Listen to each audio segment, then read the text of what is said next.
What's good, people? It's your boy Gunner, back with another tutorial. I know it's been so long, you're probably surprised to see me, but yeah, I finally got a chance to bring you guys another advanced tutorial. It's been a while. It's definitely been a while.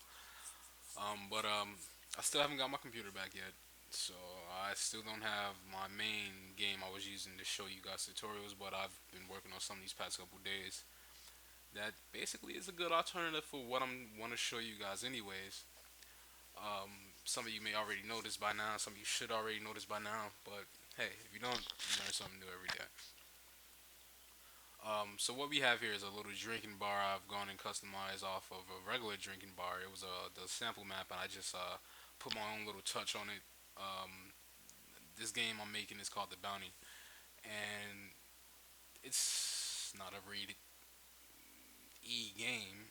Should I say? I don't want it to be. So I want a strip club in the game, and that's not something you see in every game. So I went ahead and made one. And this room is gonna have a lot of different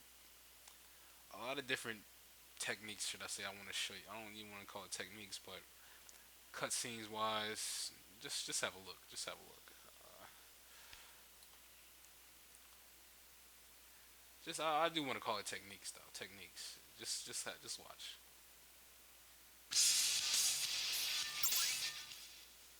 A little disturb going. All right. Whoop. Little accident.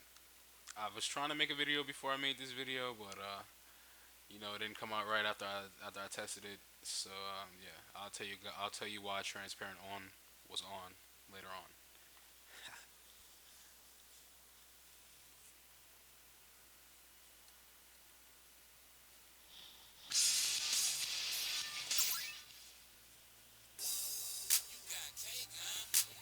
Okay, so here's a strip club right here. None of these guys are coded yet. No one is coded yet, but you see what's going on.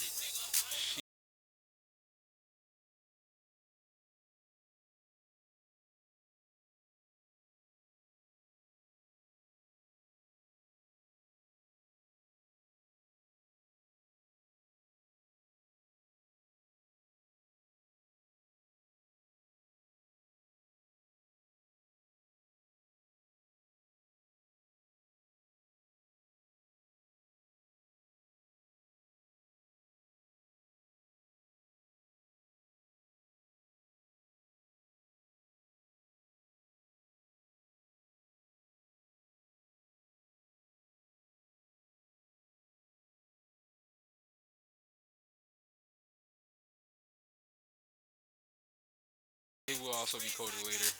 You kind of know who he is. You kind of don't. These guys will be coded later to talk. They're not really anything to the story.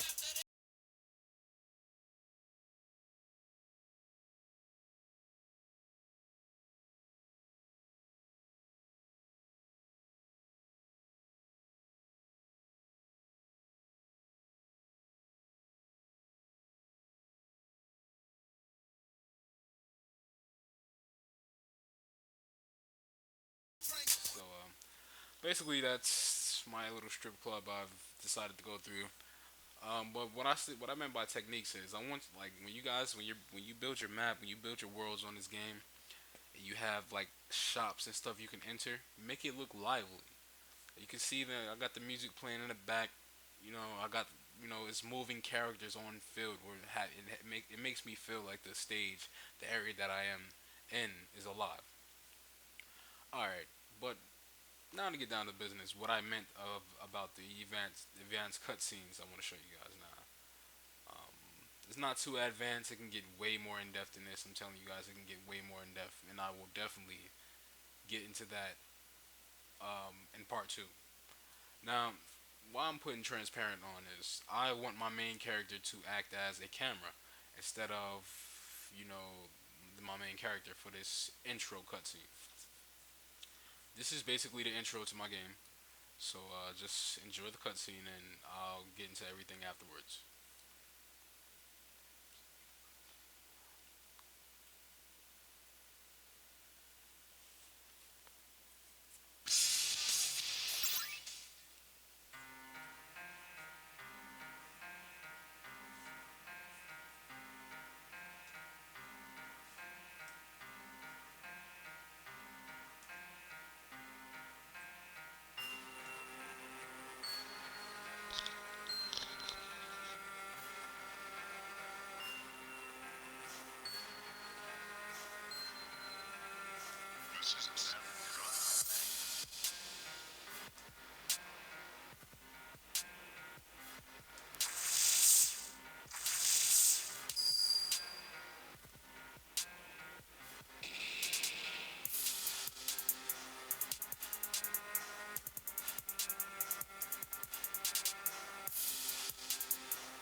They're questioning my power. That has to be fixed. Got a little ghost K going on in the back. All right, so basically what happened was Nazaya basically used his explosion fest technique to send our main character Lazarus flying, and basically no one survives his technique, as he said. So he's left us in a goddamn pool of poison. But what? Here comes a wolf.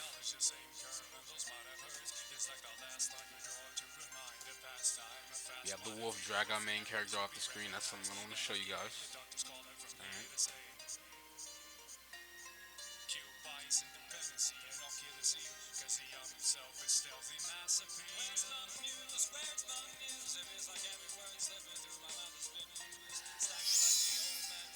Lazarus drifts away. That means he's died.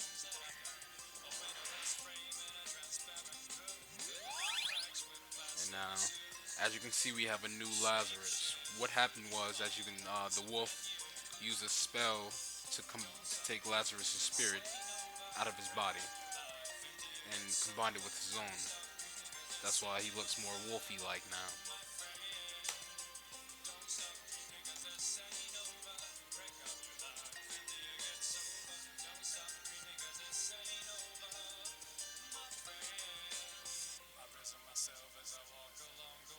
All right, so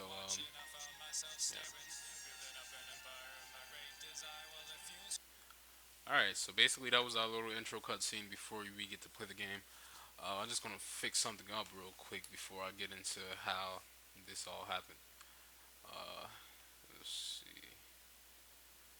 When Zaya kicks him away, he went down instead of up. I want him to go up. I want him to go up because if you were to leave the ruined area as the wolf and go downward, you go into the forest, and no, you're not. You got slapped upwards. I mean, you got slapped downwards. So why would you go down and end up in the forest again? So we want him to be slapped upwards. So when he walks downwards, he ends up back in the forest. But the forest leads to the forest leads. Let's see. The forest leads to New Chester. What should I say? The forest leads to Regular Town, and Regular Town leads to New Chester. All right.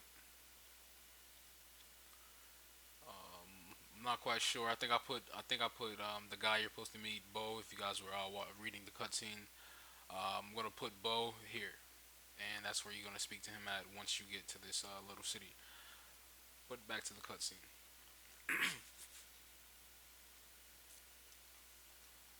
All right. So what I did was I started off with one event. These guys don't pay attention to them yet. Just pay attention to this one event, which is Lazarus's body before death. I started out with some dialogue. You guys know this is the advanced tutorial. I can't, I'm not going to be going off of basic stuff again. Even though I might sometimes, just as a refresher, but still, you guys should know this by now. A little bit of dialogue and then a move route. The move route is for event 1 and event 3. Just in case, event 1 is this guy right here. The only thing you should be worrying about on this guy is how fast you want him to move, your speed, your frequency. All same for here. This is event 3. This guy, worry about his speed, his frequency. I want them to arrive at the same time, so I have them moving at the same speed. All right. So once that is over, we have some more dialogue, and then event 4, which is Nazaya, the come in late, walks slow with his cocky arrogance. He walks in slow. He walks in late. This to kind of show dominance over the other two, show that he's the leader of the other two, but he's not. Lord Matthias, they're the guy that they work for, basically. I just want you to know that Nazaya is the strongest of the three. You will fight them later on in the game if I make it that far and keep making it. So yeah. All right. Now for the teleport technique that Nazaya did, I took an animation when one Just go into just go into our database right here. Animations. I took Win One, this one right here, and I made that same animation play over Event Four, which is Nazaya. After after he walks up to you, he plays the animation, and then I have a move route for him. Now I'm quite sure there's much simpler ways to do this.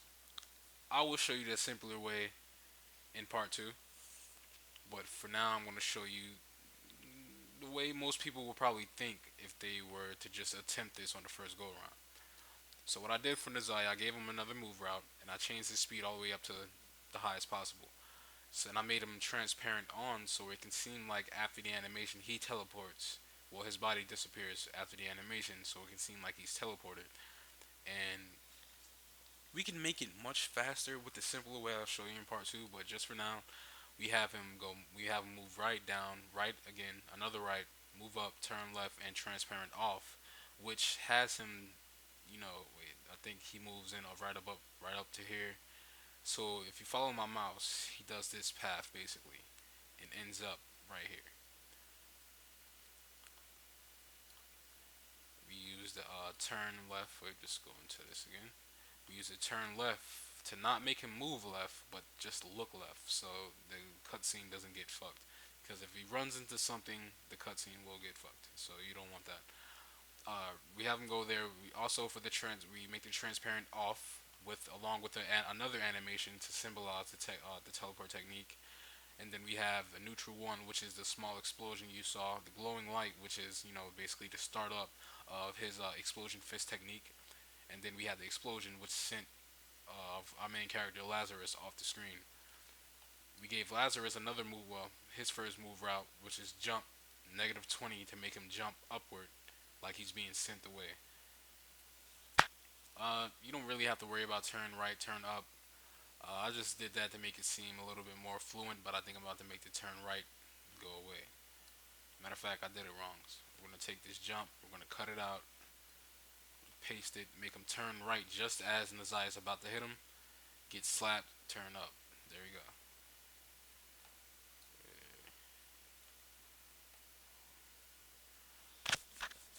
We want him to get hit first. We'll see later. We'll see. So he sends him flying. After a little bit of more dialogue, we have the screen fade out. We transfer our player, which is not really our player right now. He's really just our character because we're using auto run cutscenes. Um, we're gonna have to. Oops. We're gonna have to fade the screen fade back in afterwards, which will leave us over here.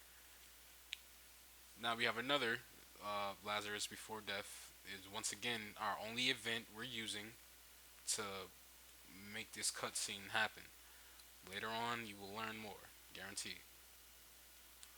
Um, so what I did for the dog to drag the dog to basically the wolf to drag you, I used the move route for the wolf. Instead of using a move down, move left, move right, move up, I use step backwards. Now what step backward does is it makes the sprite move the opposite direction it's facing. So that basically symbolizes that it makes it look more like the wolf is dragging you. And then for Lazarus, I used a step forward action, but I made sure that I took the stepping animation off so that he doesn't move when he steps forward. Like his sprite doesn't walk when he steps forward. He's supposed to be fainted. He's supposed to be dead, kind of. So that's the reason why we did that. And another transfer basically into the abandoned house, and the cutscene continues. But you guys should know by now, if you can do the teleport, you can do this. It's just simple using animations. Just simple. It's show animation. If you don't know how to show animation, you click on this. Go through your event commands right here. Show animation will be number two. Character. Show animation. Show balloon event that works as well. Play background music. Fade out. Play. This is cutscenes. This is what you're looking for. It's definitely you're also looking for set move route. This is your main page for cutscenes. Basically, your main page of what you're going to be looking at mostly. All right, so yeah, it's fairly simple to do something simple. I don't know if that makes any sense, but once you learn just the first cutscene, my forest cutscene, you should learn. Once you learn that, you know enough. All right, and for the final cutscene, I'm gonna show you. Let's see how do I make this simple. Um, all right, so we're gonna go find Bo. This is Bo right here. So uh, take transparent off, so we can go through the final cutscene to show you guys today.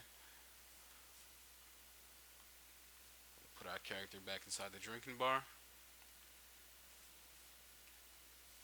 and we're gonna test.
All right, people. So as you can see with that cutscene, we had a little bit of story progression with our character. He's no longer in a wolf body. He's fully combined with the wolf, and that's why he looks different. Let's get back down there. But basically, what comes next after that? I was gonna have a prisoner here. You come get the prisoner. You have to escort the prisoner to the real jail. This is it's a fucking under a fucking strip club. So it's not a legit jail. It's just where they collect the people to get the bounties from. Sometimes it's a little bit of dirty play, but that's for later on in the game. But with this cutscene though, what I did was we had the main guy, the main starter of the cutscene. We had him right here. You come talk to him. This Bo, and he doesn't control the switch, even though he should. So what we're gonna do is just guys, you can follow the move route. He moves well, after he finished talking. He just walks, goes over to here, and then he disappears. Um, You also want to put, if I haven't told you this already, if you're doing a cutscene like this, always put through on, transparent on if you have someone leaving a room, so your main character does not bump into it, which will fuck up the whole cutscene. All right. So we want this to be a switch. So we're gonna have him control switch. Um, go here for our bow appears switch. No, no, that's a different bow appears. We don't want to mess with that. We're gonna make another one. First bow appears. We're gonna make this control that switch, and because we're not that far developed in the game, we're gonna AVG did what? All right, we're gonna make this guy disappear for now. He's only gonna disappear for now. Once this event, just because this event is over, so we're gonna have him erase. New event page, make it a self switch. And the second event page, make it a self switch like that. And before erase event, we're gonna add also control switch A, and that should make it so where he's no longer in this room after we talk to him for the first time. So now we're gonna go down to the merchant hall where this guy is. Uh, let's see. We're gonna make him a switch. First Bo appears. This guy will only pop up after you talk to Bo for the first time. Sure, if you guys want, you can make it so where hold on. Let's go ahead and put our character right here to explain a little better. Matter of fact, no. You can always make it so where this is just not enterable until Bo is talked to. You can put a switch on it so where it's just not answerable until Bo talks to. But if you don't do it that way, the way I did it with making Bo the switch for the other Bo to pop up, so he doesn't pop up if you just walk down here anyways. Same goes for this Bo. It's just another switch on him. Oh no, no, my bad. This is just another switch on. Wait. This is not a switch either. Hold on. Wait a minute. Here's the switch right here. No, it isn't. What the hell is going on here? Oh, is this a switch? Yes, this is a switch right here. Okay. All right. So basically, what this was is it makes it so where the player, once you step on this tile, this bow right here appears. He only appears after you step on that tile. Now I think about it, I would rather have it so where it's a tutorial for now. I'll have it fixed later, guys. But that was my tutorial for today. Hopefully, I'll have part two up a lot quicker than I had this first video up for you guys. It's been so long, but you guys already know. Like and subscribe, and just keep watching the vids, keep learning, keep gaming.